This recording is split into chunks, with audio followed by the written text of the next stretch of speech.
recording. There we go.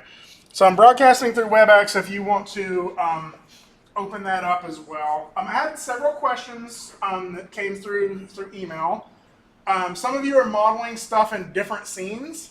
Like you model your bottle in a different scene and you're like, how do I get that into my my bouncing ball scene?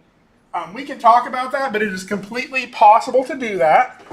Recognize that you may have modeled your bottle at the wrong scale, so you probably should do that before we rig it, and we're going to be rigging that next class period. The way you move one object into another is just File, and then Import, and then you just point to another Maya file, and it will pull all of the elements from one Maya file into another so you can combine them. I wouldn't worry about that just yet, but just to show you, I'm going to go ahead and probably start modeling mine in the ball rig folder. I don't think I saved my bouncing ball animation from before. So I'll go ahead and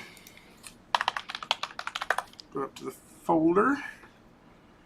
So yes. You want us to turn the play fast the ball or something? No, I'm not going to like kind of micromanage and make sure you're staying up to date. It was more like having the bouncing ball done right now means you can focus on the rest of this project and not be like, oh, I'm not done with that yet. What do I do? So that was more of a like try to maintain the similar pace, not like something I'm necessarily grading. This will just be graded as the whole project at the end here. So let me go ahead and pull down my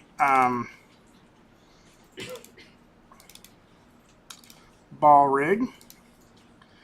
And you know what? I'm going to put that in my documents here. There we go. That's a good spot for it. I will say, like, again, this is like sort of harking back to that midpoint review thing.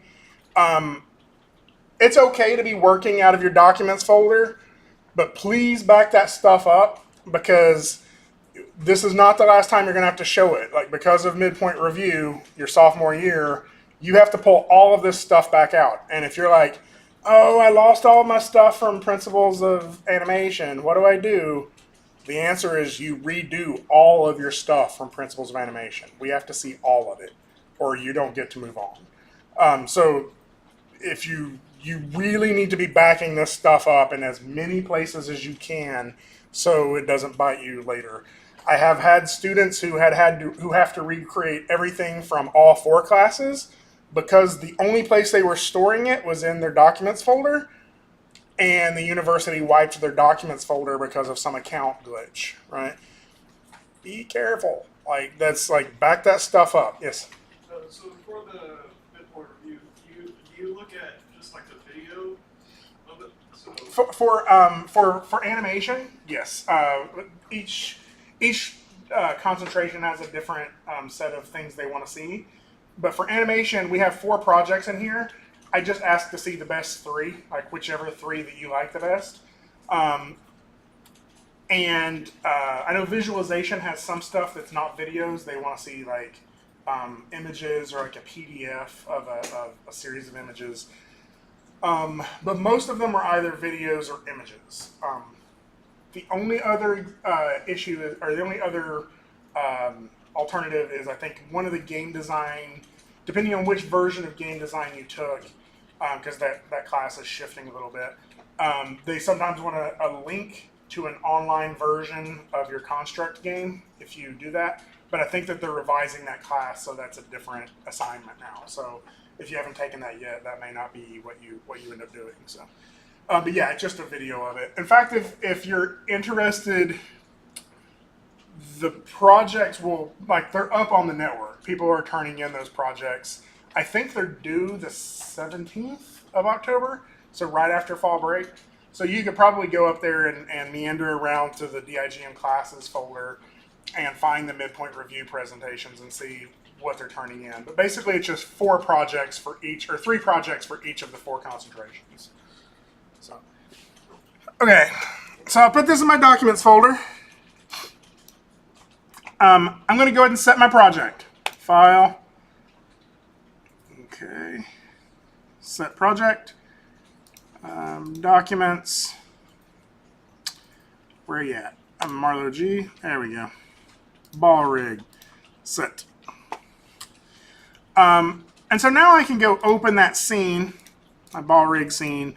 I haven't animated anything on this one, like it's the fresh scene. So I really just wanted to do this to sort of show you how you can work around this scene if you wanted to. For me, I have this already set up in a couple of layers. The only thing that's still visible is my control. And so you can just turn off the visibility of those layers and hide everything. And then you can grab that control and make your own layer for it and hide it as well. So we can call this CTRL layer. Save, right? Now for me, my grid isn't visible and I kind of want to be able to see that. So that's under show right here. We can click this button. And now I can see my grid again. Now, I'm going to go grab my images. So I have mine stored up here in DIGM faculty. Is anybody needing an image? Does anybody want to use some of these? Okay, that'll save me from having to copy them over. So Greg in class, ball and bottle. So this is my bottle images. I'm just going to go ahead and copy those and go back to my documents.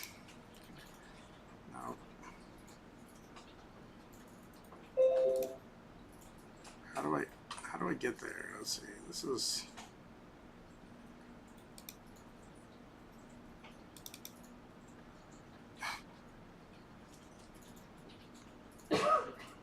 this PC.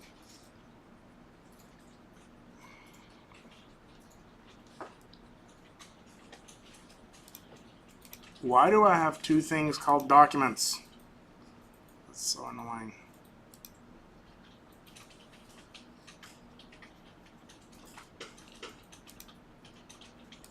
There. So where I'm going to put mine is under the source images folder. Now, I do this for a couple of reasons, is because you're going to take this file home with you. If you put these in a separate folder in your documents file, you may not take both of them with you. Even if you do, though, if they're going to be in a different location. Okay? So think of it this way. Maya needs to know where, I'm going to be bringing one of these images into Maya as a reference, right? Maya needs to know how to find that image at any time, right? Whether you're on this computer, whether you're on this computer over here, whether you're at home, whether you're in Nebraska on a laptop, like wherever you are, Maya's like, if you want to see that image, I need to know where it is. The way it does that is when I apply an image as a texture or when I point to an image, Maya writes down the file location. It saves the file location. In the same way that like this has a, well, that's not a good example. The way that this has a location right now, right? You see that it's C:/user/Marlowe/G/ball/rig/source images, right? So if I were to paste all of these in here, which is where I would put them, right?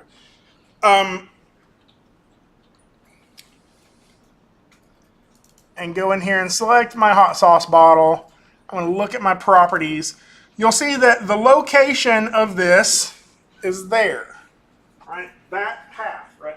C:/users/Marlowe/G, blah, blah, blah, blah, right? Now, if you put this, if you then like work on this for a while and you copy that to your hard drive, it has a different path, right? It's no longer C:/users, blah, blah, blah, right? However, it is still under the source images folder of your project, ball rig, right? So if you've set your project, Maya ignores the first part of this, and it just says, under our project, it's in the source images folder, okay? So as long as you set your project, it will always be able to find it.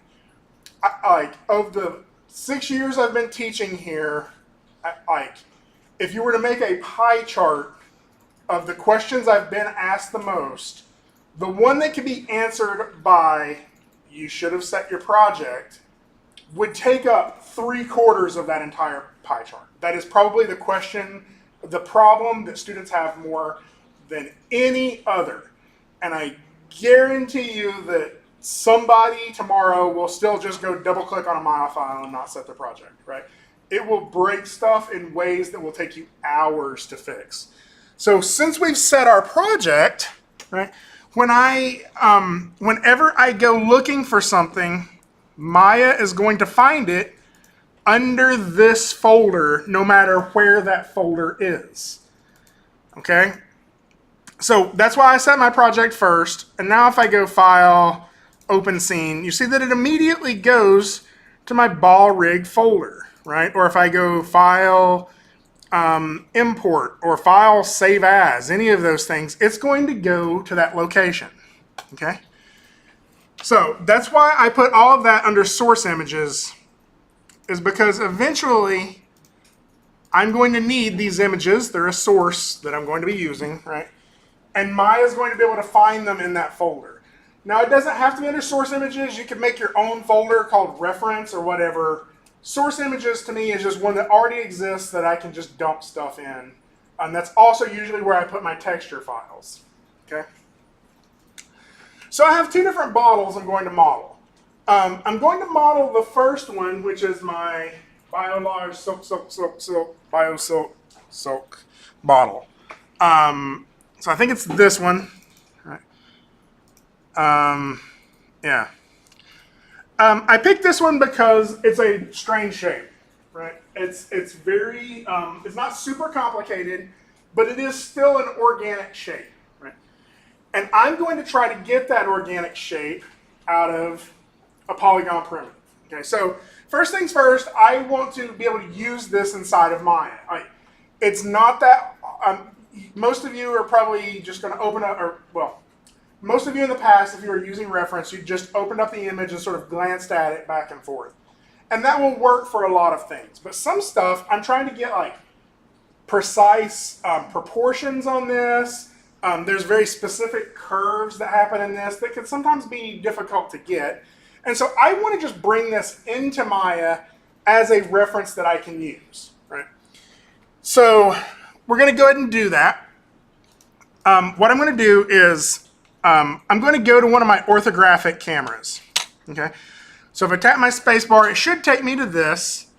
If it doesn't, that means you're set to one of these other presets. You can always click this button right here on these little 4 squares, and it will take you to this viewport preset, right?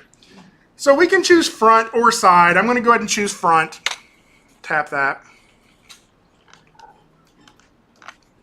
Apparently I have a camera in here. Oh yeah, that's from my, let's go ahead and hide that.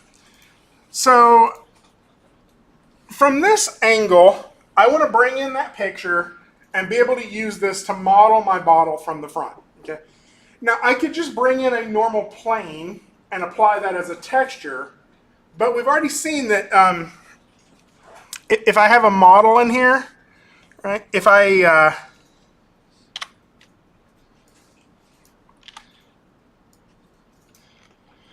hit 1, if I hit 4, it's wireframe, 5 shaded, 6 is going to be textured, right? So that means I have to have 6 pressed if I just bring this in as a texture on a plane at all times to be able to see that texture of my bottle on that plane, right? And if I'm like, oh, I wonder what this looks like at wireframe so I can see through it, then my texture will disappear on that plane in the background. So that is a way of doing it, but it's, to me, not the ideal way. I'm going to bring it in instead on a special kind of object that's pretty much built just for this, right? So if I go up here, so this is our viewport, right? This is the Maya viewport. So a lot of these buttons up here, like this menu, all of these buttons on the top here, are specifically for the way things are viewed in this viewport, right? So for example, I am now looking through the front camera. If I want to select that front camera, I can click this button, and now I've selected the front camera. You can even see that it highlighted it there, right? So there's a lot of things that apply to this. Some of this is how your shading shows up. If you want to put some shadows in the viewport so you can see how the shadows look. A lot of that is in there. We can also change some stuff in here. Like if I wanted to change my viewport here from being in the front to being like the side, I can, right? Like this is another way we can do this. So there's a lot of different things in here that are useful. But the one that we're going to focus on first is, if you look here, it's like the fifth one over. So we got these 3 cameras, then we have this little bookmark thing here, and then we have this thing here. It's image plane, right? So what it looks like is a grid with a plane a blue plane sticking up from it. You all see that? So this is going to create a special type of object that we can map an image to, and that image will always be visible no matter how we set our viewport settings, right? So I think there's actually one up here in the front corner if you want to. Now I will say when we do this, this is setting it for this specific camera that I'm looking through, right? So what a lot of people sometimes do by mistake is they create it in this perspective view. We don't want to do it there. We want to do it in our front view. Okay? So I'm going to click this button right here, and the first thing it's going to do is it's going to say, I need an image if this is an image plane, right? The reason it needs that first is because it will create this object based off of the size of your image, right? If you have a really long panorama, it will base this image plane off of that. So I'm going to go in here to my bottles folder.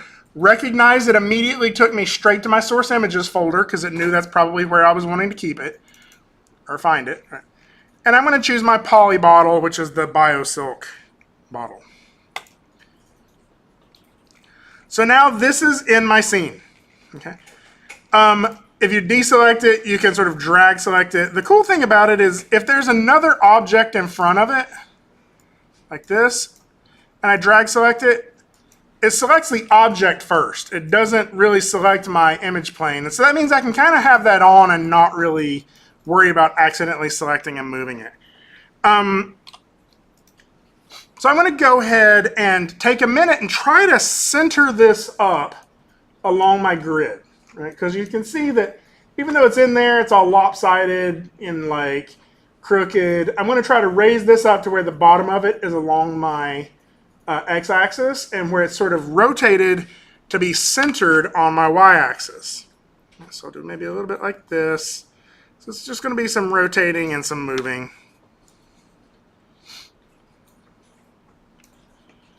Now, one of the reasons I like having the grid on is because then I can kind of see if I'm even close. So I'm kind of close at the bottom here, but at the top I'm way off, right? And so I'm not trying to get this perfect, but I'm trying to get it close. So that's a little bit better. Rotate just a hair. Yeah. So I'm kind of looking at distances now. Like if you notice this little bubble on the side here goes over just a little bit past my grid. You'll notice that the gap in between the side of my bottle and that grid line is about the same on both sides. And sort of the same here, like they're both just barely touching that. So I'm really just trying to get this close to the center. Now, you can kind of tweak around with that and get it as close as you want to. If you were probably more precise than I was taking your picture, this is going to be easier for some of you than others. So once we get it close, though, recognize that we've only... Yes? Mine keeps doing this thing where it won't shrink. It just blows up over everything and it won't do Did you create it in the perspective view? I did. So what's happening now is it's in the perspective view, so wherever you tumble, it's going to follow you. So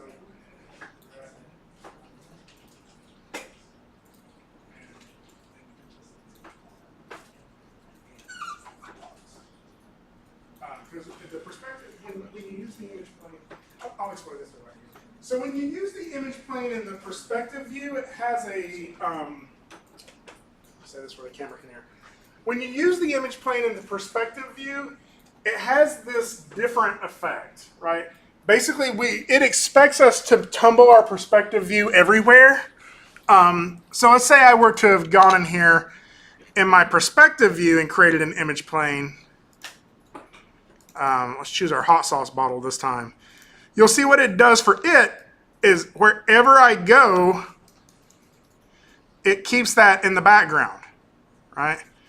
Now the reason for that is because the image plane in the perspective view, if you create it there, is mainly used for compositing and for camera matching, right?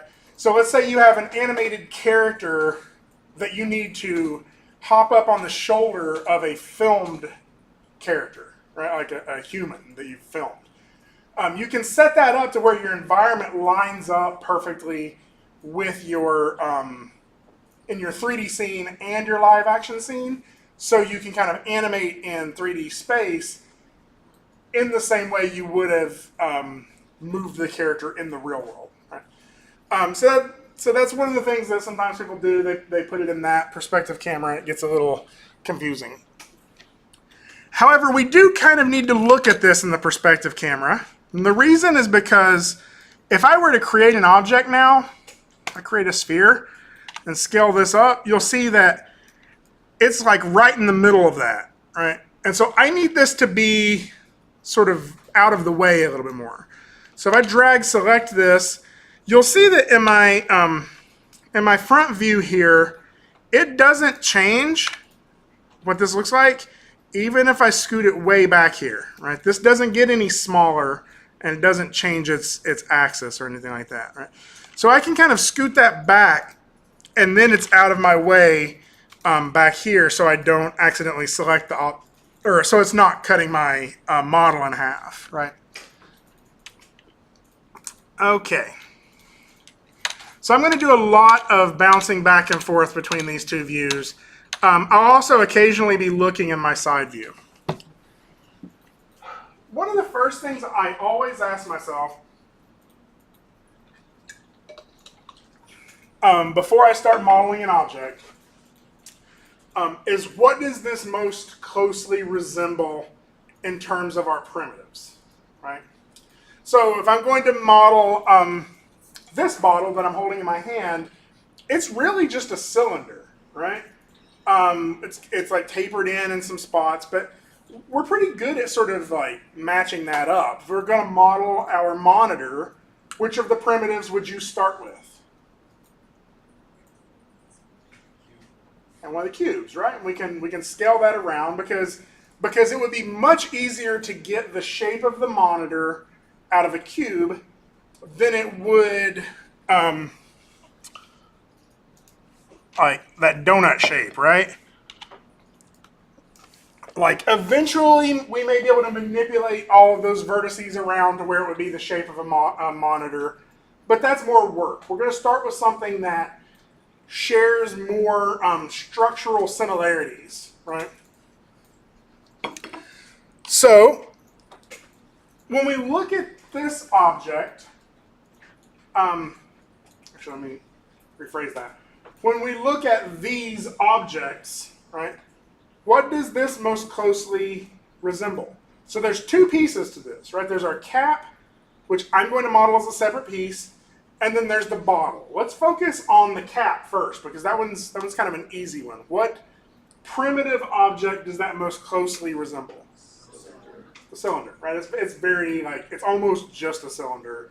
It's got sort of a little notch cut out in the top for the for like a little flip top thing on it, right? So I'll probably start off with a cylinder for that. What shape would you start off with for the bottle part?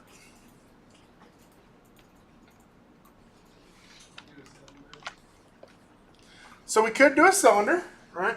Because it is kind of rounded. If we go look at some of the other images of it, it's got a little bit of a roundness to it, right? So we can start with a cylinder. What's some other shapes that might work? Yeah, the cube, right? Now the reason for that is because I think I'm going to go with the cube, although the cylinder will work. There's two things I like better about the cube, or about using one of the boxes. Is that the first one is that the cylinder has a whole bunch of triangles along the top of it, right? If I create this cylinder,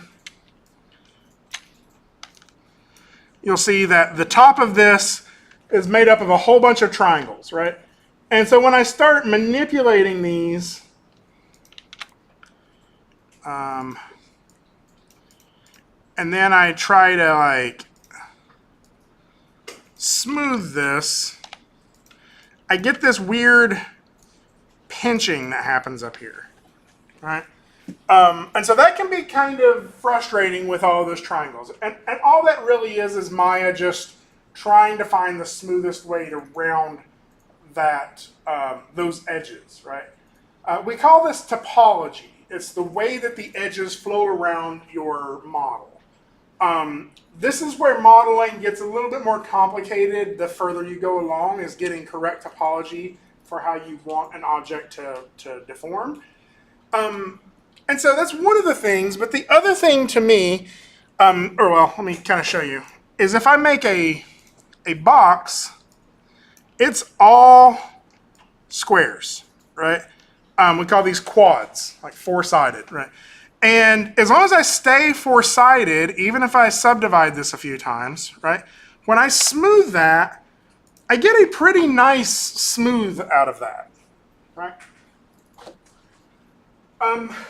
The other reason I'm going to choose a box is because the cylinder would work, but it has too much mesh in it to begin with, right? So I hate using sculpting examples because it sounds so like the sculpture was there all along. I just had to remove the parts that were not the sculpture, like blah blah blah, right? But sculpting is a good reference of this, because if you're going to model something out of like granite or marble or whatever, if you order that, you're going to get a giant box, right? And that's the simplest shape they could have created, right? To send you a sphere of marble would be require much more work to get it to that shape, right? So the first thing you would do if you were going to manipulate that is start chopping off the parts that are not what you need, right? If you were trying to turn this block of marble into a sphere, right, then you're just going to be able to chop big chunks off of it, right? We call this blocking, right? You're blocking out the shape. You're like if you wanted to turn this big cube into a human, you're going to sort of start chopping chunks off of it, sawing. I don't know how you carve marble. I'm sure you're using a chisel or something, right? And you're going to take the biggest chunks that are not that object, that are not part of that shape, off as soon as you can, right? So that those first steps are making big, sweeping changes, right? And so when we have less resolution in our model, when we have fewer edges in our model, we're able to make those changes faster. And so if you start off with, let's say you started off with, no, wrong button. This box versus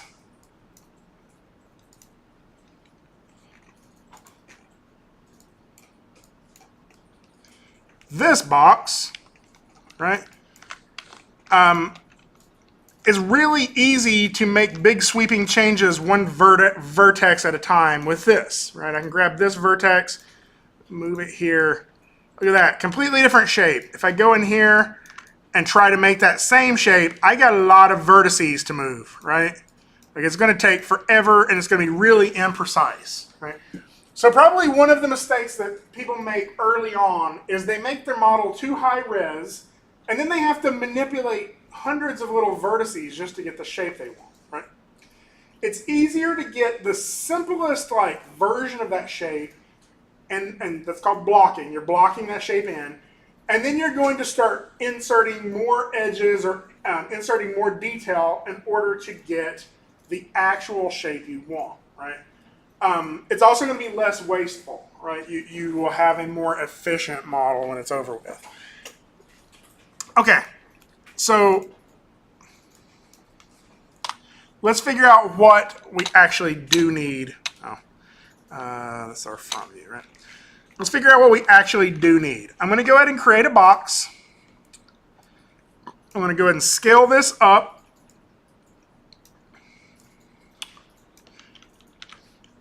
Get it kind of close, right? And I'm going to kind of do that from all 4 sides. So I can go over here to my side view, and just based off of my other images, right?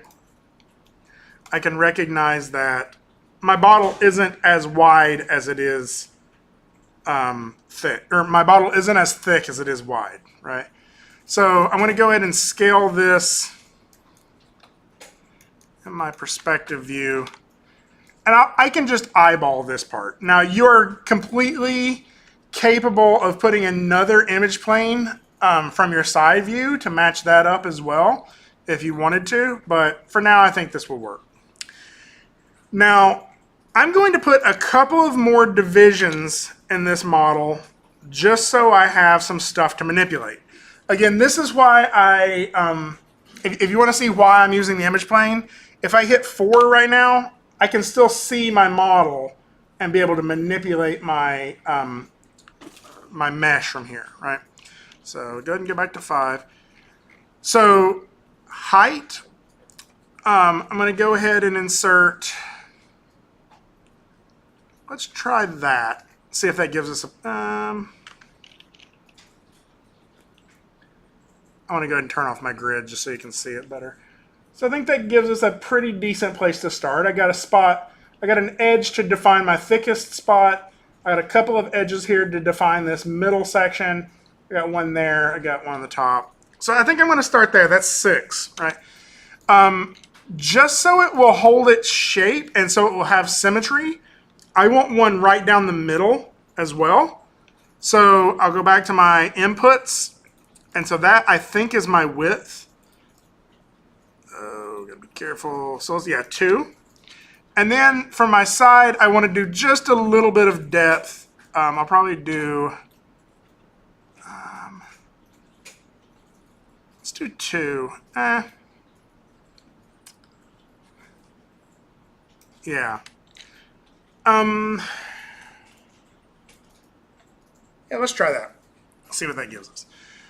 So the last time I taught this class, we had a different version of Maya and that version of Maya had not implemented a new tool that I think is super beneficial, which is this Symmetry tool up here at the top, right? So let me show you what happens without it. Is if I grab if I go in here and select my model, right click on my model, go to Vertex, right, and select this vertex and move it, then if I want it on that other side, I have to go over here and try to get it the same as well. And that's not perfect, right? I'm off a little bit. What Symmetry is going to allow us to do is to go up here. I'm going to choose Object X. And the reason I'm choosing Object X is because I want, like you can see my red axis right there, that's X. And so I want whatever I do on one side of that red axis to be mirrored on the other. So right click, Vertex. And so now I gotta select it first. Now if I move this one, it'll move it on the other side too. And so I can little bits at a time go in here, start manipulating my model. To get close to this shape.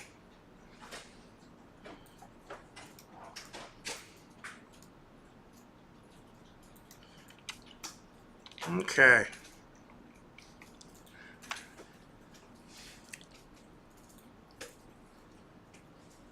Now, if at any point I want to see what this would look like a little smoother, there's a button I can hit for that. Which one is it? 3. So 3 is going to show me what this looks like, a little more rounded, right? And so I'm kind of going to bounce back and forth between 1 and 3. Right? We call this type of modeling box modeling. It's kind of like we're modeling this shell of what we want the model to look like, because then if we smooth it, we could have the organic or more like softer, rounded version of that. Keep in mind that you don't always have to smooth your models. In fact, in some instances, you're not going to want to smooth your models, right? You're maybe going to export this to a game engine. Unreal is not going to recognize the smooth. Well, the smooth version may be too high res, right? Too many polygons, right? So I'm just going to kind of go back and forth with this. I'll also show you, just for like ease of use here, like I have 2 viewports that are not really helpful right now. So I'm going to change my layout to where I'm really only looking at my front and perspective at any given point. So I can do that a couple of ways. These are some presets for your layouts. So I can click this button here. Oh, and it just kind of worked. I wasn't expecting that. I was expecting to have to do a little bit more work to it. The other way we can do that is to go to Panels and then Layouts, and we could do 2 panes stacked, 2 panes side by side. Like if I did 2 panes stacked, we could get it like this, right? So this is really just however you want to lay out your scene. We can do it this way. So now I have my perspective and my front, and I can sort of be looking at both of those at the same time and still have a reasonable amount of workspace. So if I smooth this, a couple of things you'll notice. My model got a little smaller right here, right? Like where it was all the way out to the edge on one, it was even past the edge. When I smooth it, it kind of went in a little bit. So that's one of the reasons I go back and forth, is so I can still sort of manipulate this and get it closer to what I want.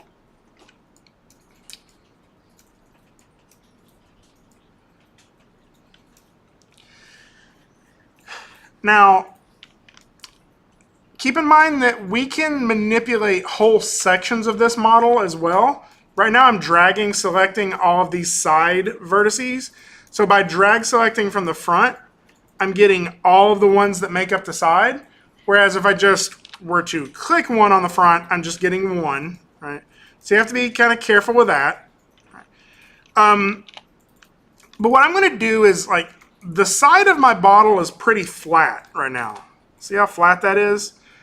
I'm going to double click my edges and select the entire edge loops that go all the way around it, right? Because if I do that, I can scale these. If I hit R to scale, so I can kind of scale those outward and make them a little rounder. Kind of depends on how you want to do that. I could do something like this and get it just a little bit rounder. Right.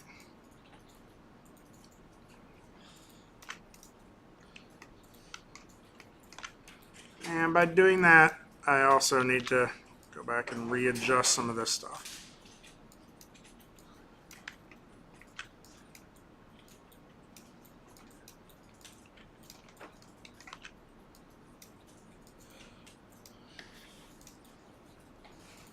Okay. So one of the hard parts about this is getting used to how Maya rounds or smooths your object, right? If we hit 1, it looks all blocky, it looks like weird, right? But then I hit 3, it smooths it back out, right? And so when you're going back and forth between those, sometimes you don't know what's going to happen when you make that change, right? So learning to predict how Maya is going to sort of round or control those edges or that smoothing is part of this process. So I wanted to show you this. This is, I'll just kind of do this off to the side so you can see it. I'm going to create another box. and just sort of focus in on this just to show you as an example, right? So let's say the box that I have looks like this, okay? Now, our instinct is to think that if I smooth this, what's going to happen is that I'll just get an elongated version of this box, right? That's maybe a little rounded on the edges, right? But if I smooth this box, it's going to give me like a spike. Like, that doesn't always make intuitive sense, okay?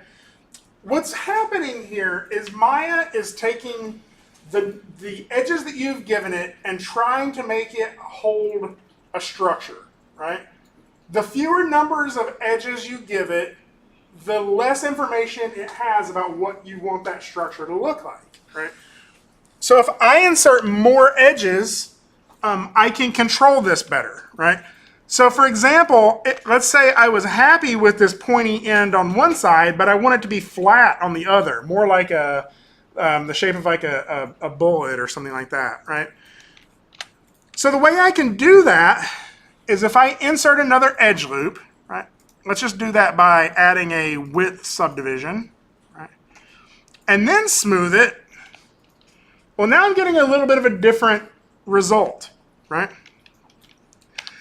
The way this rounds is based off of how long this edge is, right? From this point, from this point to this point, right? And it's going to try to round all of these edges off. So if I were to go in here with this edge and slide it really close, well, I have to turn off my symmetry for this. Slide it really close to this edge. Now when I smooth it, I get a little bit of a flatter edge over here, right? If I take it even closer, I get even a flatter edge, right? And so this is what we have to learn how to do, is how to insert more edges in order to get the specific result we're trying to get, right? Now, you have to be careful that you don't like keep pushing this and pushing this and pushing this, because then when I go back to 1, you'll see that that edge has actually gone beyond the end of it there, right? So we have to kind of be careful with how we manipulate this. Okay. So I'm going to keep modeling, and what I'm going to do is I'm going to add some additional edges in the spots that I want to have them. Now, some of you may have already tried this, is if we go into our inputs and try to add more now, stuff gets crazy, right? We don't want that, right? So there's other tools to add additional edge loops after you've started manipulating. If we go to Mesh Tools, we have this Insert Edge Loop tool. And so if I click that, I get this caged version of my box, or my model, right? And so what I really want is, you see my bottle down here is a little sharper on that edge, right? So I want to go ahead and put my symmetry back on. I'm going to go ahead and put one kind of close to the bottom here, just so it'll flatten out the bottom of my bottle, right? Now, this messes up a few other things, and so I may want to go in here and sort of continue to manipulate the vertices a little bit, right? Bring those in. Bring those in. I may even want to bring these down just a little bit more. Out a little bit more. So that's one of the ways that we can manipulate and make sort of sharper shapes in here, right? This tool is really nice though. Mesh Tools, Insert Edge Loop, and I can just go in here and plop an extra edge wherever I think I might need one, right? Let's say if I felt like I needed to be able to define that edge a little bit more, maybe a little bit more here and here, Right. I'm putting a lot of edges in here, and then when I go back to W and start moving these, I have more information now to be able to get my shapes out of here.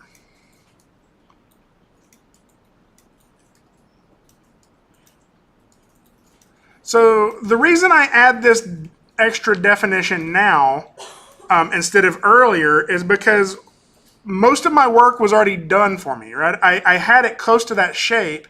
By adding those edges now, all I really did was gave myself more information in the already like almost correct shape to get this detail. So I won't have to manipulate them as much just because it was already close, right?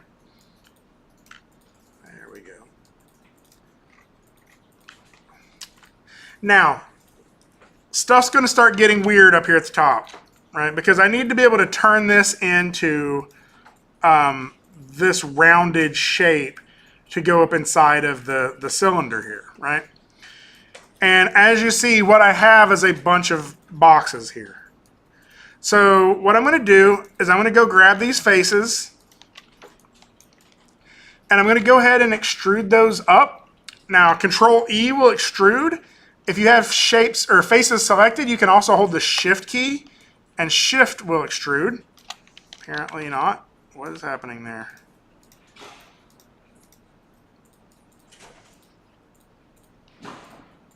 That does not. I didn't think it was Shift right click. That pinched them all together. Let me undo all that. Anyway, maybe it's because I have Symmetry on. Control E. If I just hit Control E, Shift was supposed to do it, but whatever. I do not understand. Yeah.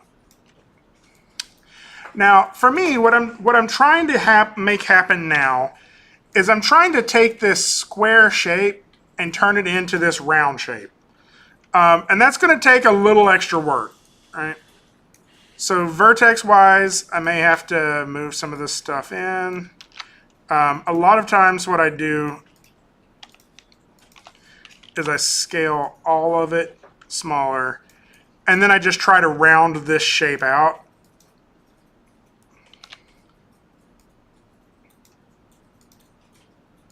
It's not like this. I will say there's a new tool in Maya I haven't really tried very much, but we could try it now.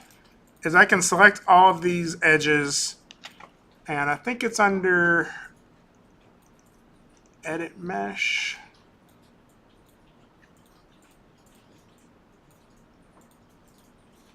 Let me find it here.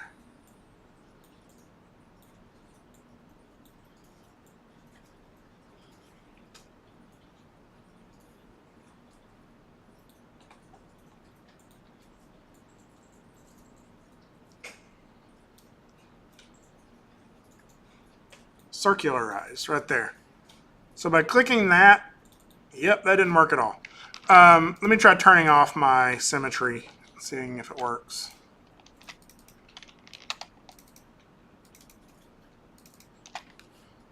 So edit mesh, circularize. Not a bit. Why are you doing that? Alignment, average. Okay. Well, I want to undo all that. This is not figuring it out at all. But again, we can go in here and very slowly start to get something that feels a little bit more circular. All right. It's not feeling perfect just yet. And then from there, I can extrude these faces again.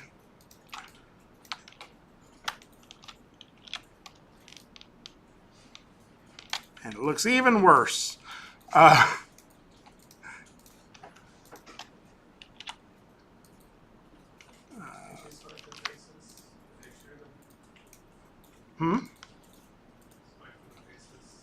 Yeah, that's what I did, is extruded them up again. So I'm going to kind of go back and forth and see what's happening. That makes sense. That's why that's not looking right.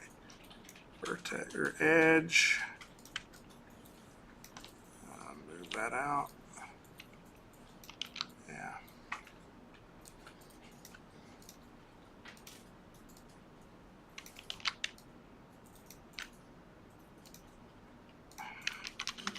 Let me go back a few steps before that because I moved those too close together. Did I merge those somehow? There we go. Somehow I did. There we go.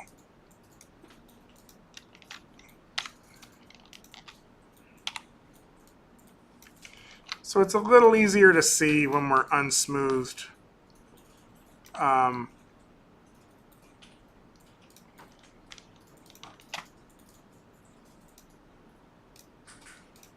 we're starting to see the circular shape show up a little bit more. I also usually like scale this out.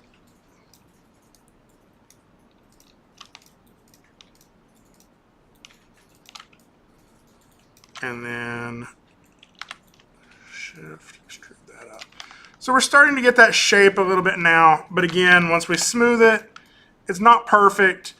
Again, I'm trying to block this out and then add in more detail to refine it.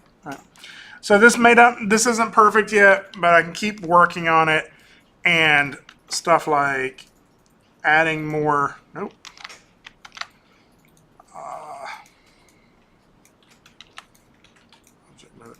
stuff like inserting more edge loops here. Why is this not working?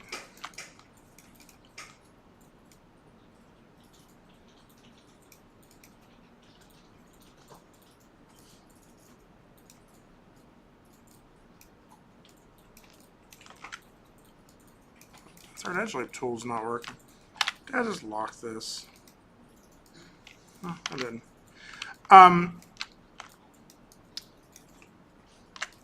But the biggest part of what I'm trying to get, I don't want to take forever tweaking this. The biggest part of what I'm trying to get, though, is to turn this into a rounded shape that goes up into the inside of the model.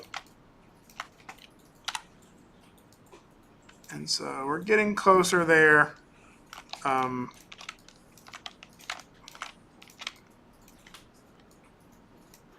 feel like it needs another edge loop to make sure.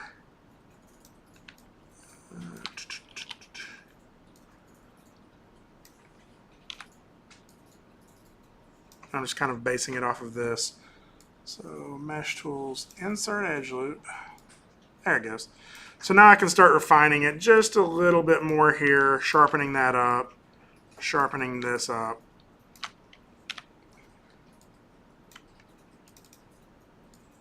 And getting the exact shape that I want on this.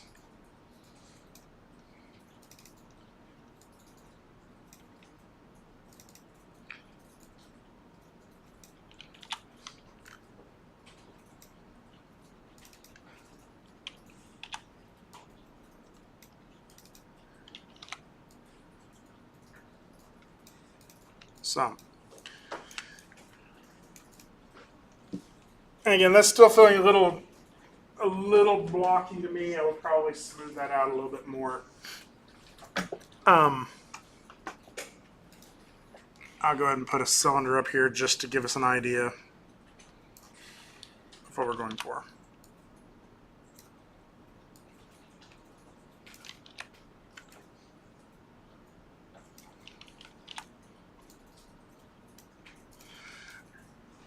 So, a couple of really small things that kind of annoy me on models is when I see this right here. Like, see how perfect that edge is there? We never see anything in the natural world that is machined that perfectly. If that lid were that perfectly like sharp, it would cut your finger off in the shower, right? Like that angle doesn't happen. Everything has this machined bevel to it. And so there's a way of adding that bevel pretty easily And I want you to notice what it does when we do, is if I go in here to edge, double click that edge, right? Under edit mesh, we have this bevel tool. And it creates a bevel that's way too big, so I'll make it smaller. I'll make it something like, how about 0.05? What? No. 0.05. There we go. And then we can add additional segments to it to round that. Yes. Sorry, where was that? Yep. Double select all those. Edit mesh bevel. And then I'll just put a 0 in front of that 5.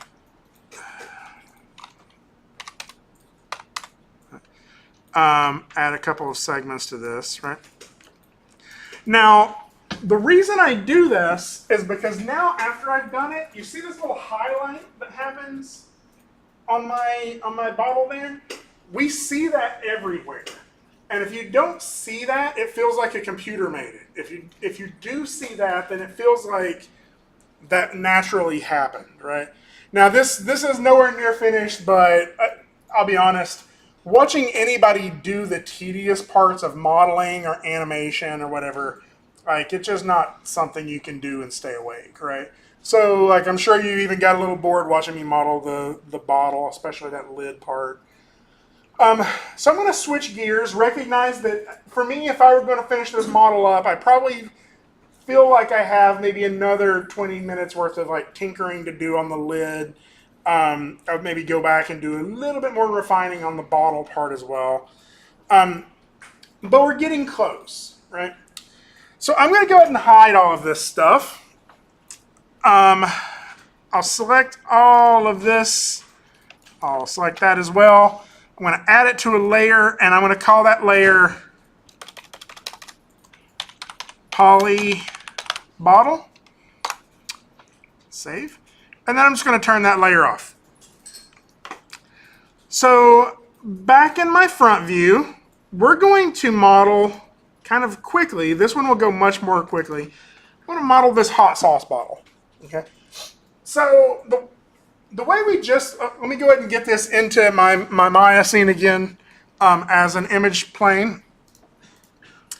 So again, in my front view, image plane, this time I'm going to choose the hot sauce.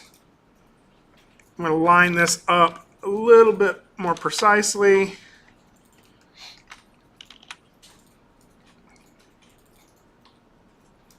There we go.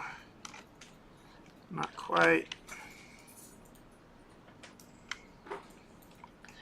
This one is like, you can kind of see again the gaps from the side of the bottle. I didn't take a perfectly symmetrical picture, but again, this is a reference image. It doesn't have to be 100% exact. I just need it to be close enough to where I can make the shapes I need to make. All right. It still feels off at the top to me. Yeah.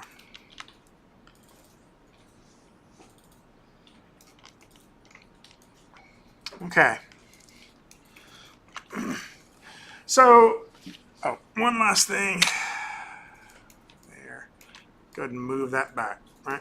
So all I did was the same stuff we had done earlier, right? So I'm going to model this bottle pretty quickly. And I'm sure just based off of what I just did, you already have some ideas on how you could model this, right? We could make a cylinder, start scaling in some of those edges. We could probably do it in poly modeling pretty quickly, right? I chose this one because it's symmetrical all the way around. So it's a big radial revolve on this bottle. So it's the same, like no matter how you turn it from the side view, it's going to look the same, right? And I did this because I think that you need to I think you need to know that there are multiple types of models inside of Maya. Everything we've done so far has been called polygon modeling, right? And a polygon is, multiple side. That's what polygon means, right? This is a polygon object, and we've recognized, we right-click on it. We can edit that with Vertex. We can edit that with Face. we can edit that with edge, right? But the thing that is most important about a poly model is that none of those can ever bend, right? My edge can never be curved. Even when I hit 3 and it rounds it, my edge is not bent. My edge is like this. They call this smooth mesh preview, right? What we're actually seeing is a graphics card enabled version of what this model would look like if we smoothed it, right? If I were to export this out to any game engine or even export this out to render, Maya is still always going to think of that edge as perfectly straight, right? And if we wanted to make it rounded permanently, we have to go to Mesh and then this Smooth button right there, right? Oh, what? Oh, I had an edge selected, not the object. So we go to Mesh, Smooth, right? And it's going to add more divisions to it, right? But a polygon can never, no matter how many we have in here, if we zoom in here close enough, we'll see that each of these edges, right, is always going to be perfectly straight, right? Like, I zoom in here close enough, that's always going to be a perfectly straight edge. Okay, that's that's one of the characteristics of a polygon model, which seems like a major limitation, right? But recognize that what that means is that Maya and any computer can calculate a bunch of points and straight edges. Like to get a polygon face, you need what, like 3 data points, right? Like that's a very small file size, and that means the computer can calculate it really quickly, right? That wasn't always true. At one point, the computer was able to crunch numbers slower than it is now. And so one of the ways we were able to get smooth models was with a different kind of object called a NURBS object, N-U-R-B-S, right? You've seen these objects on, if you go to create, right here, it gives us the option, do we want to make a NURBS primitive or a polygon primitive, right? And we've been using polygon all along, right? But if we made NURBS, you'll see that it works a little differently. Like a sphere in NURBS has fewer edges, right? But these edges are curved, right? And the way that this works is the same way that like the Bezier pen tool does in Photoshop. If I right-click on this and choose, I don't have faces or any of that stuff in here. I have Control Vertex. Right? You'll see that I have vertices in here, but they're all floating above the object. Right? It's like these are like guide points to kind of get the object roughly to where you want it. Right? These are fewer data points in here that allow us to get a rounded object. And so at one point when the computer was slower, this meant that we could get a rounded object without having to have, 2,000 polygons, right? Because like there was a time when 2,000 polygons would make your computer catch on fire. Right? Now it's very easy to push 1,000,000 polygons in Maya without slowing it down that much, right? And so NURBS have become less useful because they're hard to alter, right? So why am I teaching you them then, right? It's because they still have a use, right? There's still, like, all of this stuff in there has something that you can leverage for use. Also, NURBS are much more accurate. If you're going to be modeling, we modeled a bridge in our first project, right? But if you actually wanted an engineer to build that bridge, you need to model that in NURBS, because NURBS is going to have much more precise, like mathematical transitions of the arcs and stuff like that, right? So I'm not going to get into too much of how these work, but recognize that what we have in here is really just a bunch of curves, right? If I right click on here and go to hull, you can kind of see roughly the shape of those curves. But if I go to isoparm, you'll see that I can, like that is a curve that goes all the way, sorry, let me go back and select that. That is a curve that goes all the way around my object. All right. Now we can create curves in here as well. We've already done that before. We made, remember if we went to curves and surfaces, we made this circle, right? This is the building block of a NURBS object. Okay, so if I made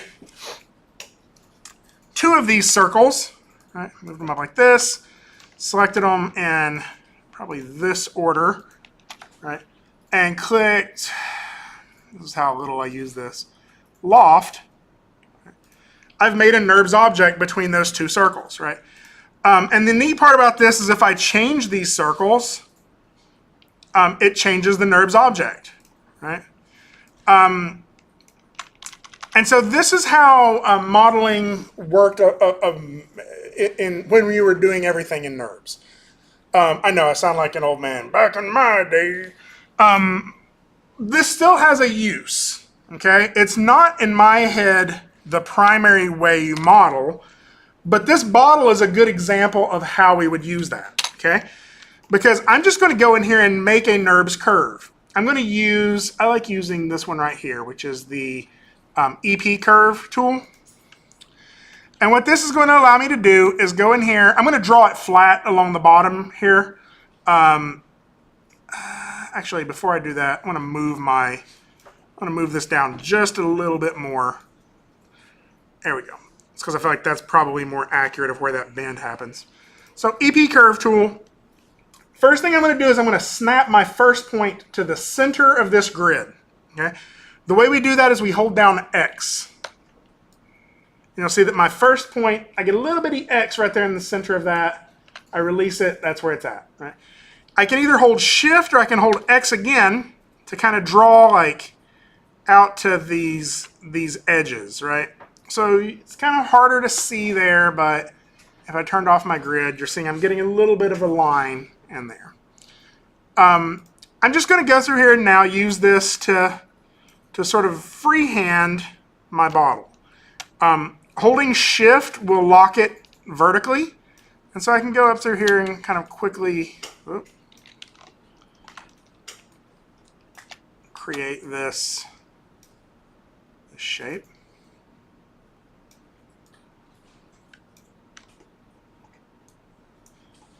I know it's kind of hard to see that up on the screen.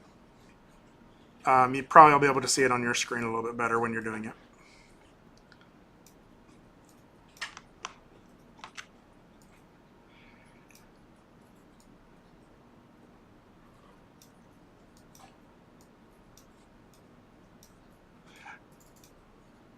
And then I'm going to go on up into the inside of this bottle.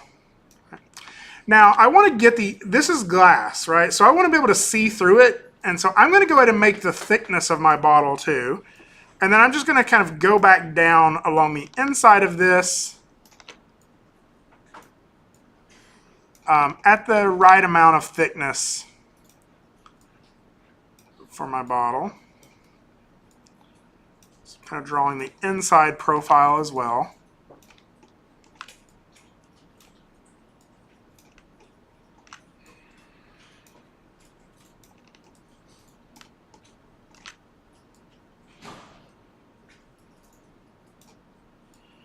I'm going to make it a little thicker here. Now the last key, or the last point though, I want it to be perfectly at the center as well. So I'm going to hold down X and hold Shift as well. And that means it will lock it on that X axis, but straight forward, right? And so now when I hit Enter, you see that I have that curve, right? And that curve is just sort of a profile drawing of my bottle. All right, if I go in here to my 3D view, it's not really that impressive. Now, the way I showed you that loft earlier, that means I would have to make multiples of those all the way around it. I'm not going to do that. I'm actually just going to hit this button right here, the one that looks like a wine glass, because now I have my bottle. All right. all it does is take that and revolve it all the way around, because you'll recognize that there's a lot of objects in the world that are that, right? It's just a perfectly symmetrical radial object all the way around, right? Most of the bottles, I see several of you have water bottles, Gatorade bottles. Most of them, for the most part, are that, right? Now here's something kind of cool, kind of frustrating, is that in the process of making this, right, I have my bottle, I still have that curve that I used to make it, right there. And I can still go in here and edit parts of that curve. And when I do, it will edit parts of my bottle, right? So I can still go in here and very subtly make changes to my bottle, right? And that's cool until you decide you want to move it, right? And I grab that curve and move it, and I make my bottle explode, right? What's happening here is Maya remembers the history of how we made this object. And that's cool if we want to continue to manipulate it. But once I'm ready to be like, no, my bottle is done, I want to animate it, then that just gets annoying. Like, I have to try to figure out how to carry that along with me everywhere I go. What we're going to do is we're just going to make Maya forget the history. And the way we do that is we select our mesh, and we do Edit, Delete by Type, History. Okay? And make sure it's Delete by Type, not Delete All by Type. If you delete all by type, it's going to delete it for the entire scene, and that means your bouncing ball will stop working. It'll break that rig. Okay? So if I do that, now if I try to adjust that curve, no, it doesn't mess it up. Right? I'm going to undo deleting my history, though. I want to show you one more thing on this. I have a NURBS object now. The reason I personally, I use NURBS maybe 5% of the time. The other 95% of the time, I'm using polygons.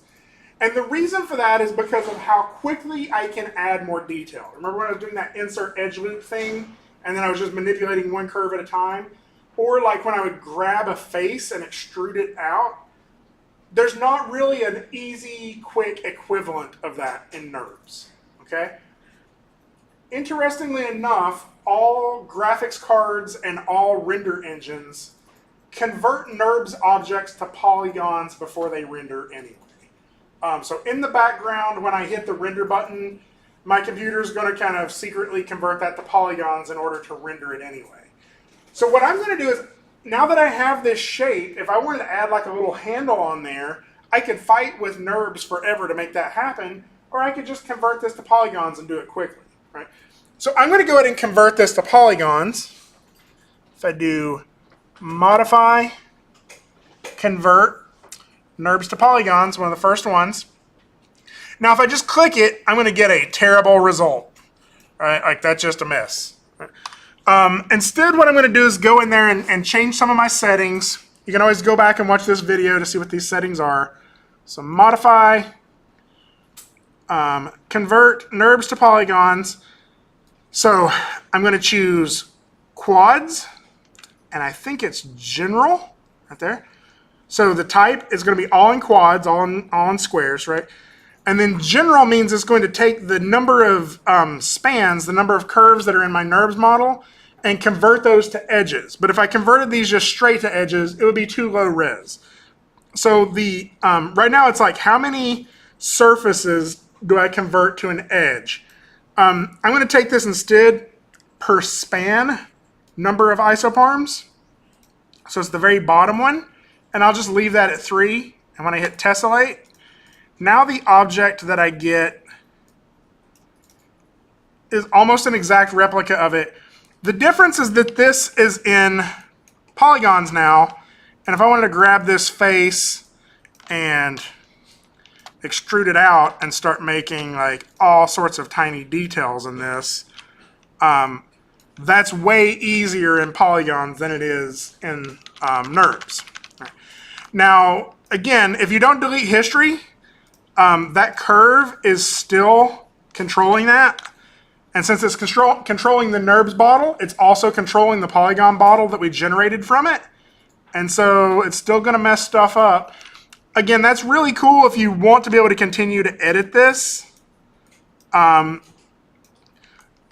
if you don't, you need to just go ahead and delete history on all of this. So I just grab everything, edit, delete by type, history.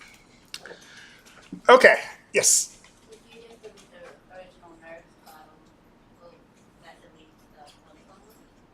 I don't, let's look and see. I don't think so, but I think it, let's see. No, it doesn't seem to, but it still means that, all right, maybe I don't have history still yet. Let me go back a little bit further. Yeah.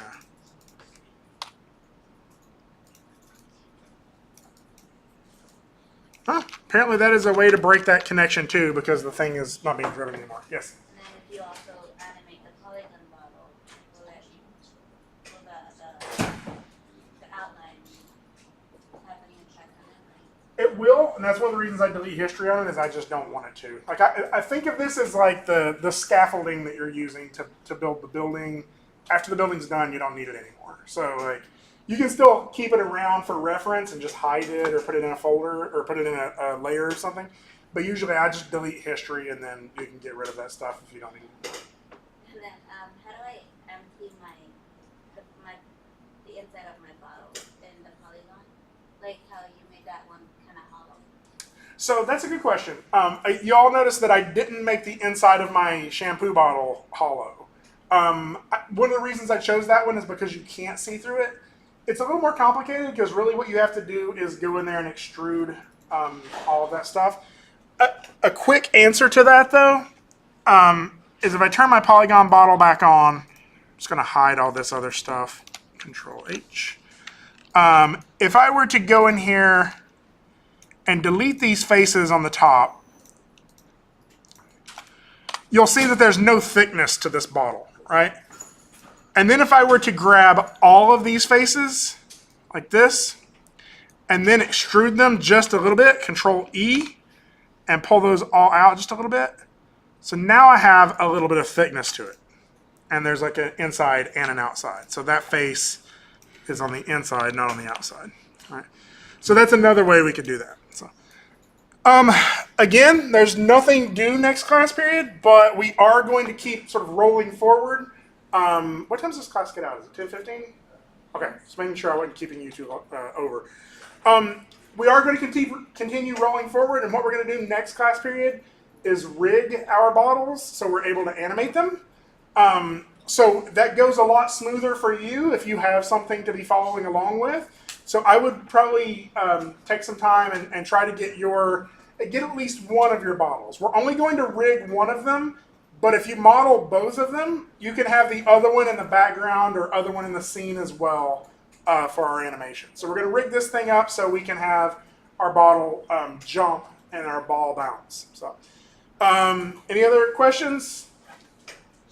All right, cool. Oh, yes. Would it matter making it, if mine is transparent, would it matter how we get out or anything? So materials are going to be a little more complicated with these because a lot of these, like my hot sauce bottle, it is a really complex material if you think about that. Like it is transparent. It also has a label on it. And inside of it, it has a liquid that is red, right? So that's actually kind of a complex material of how we would make that. I'm gonna kind of not put too much emphasis on the materials in this. I would say that if you're wanting to material it, picking a bottle that is not completely transparent makes that easier. But if you want to do it with a label, there are ways we can do that. We can. Particularly in this one, what I would do is probably just make certain faces of it have the label while other faces don't, right? But we can get into that over the next few class periods here. So. All right, cool. I'm going to go ahead and stop the video and turn y'all loose if you need to run for the next class. Thanks for bearing with me. This video will be up on the network or up on YouTube in just a few minutes.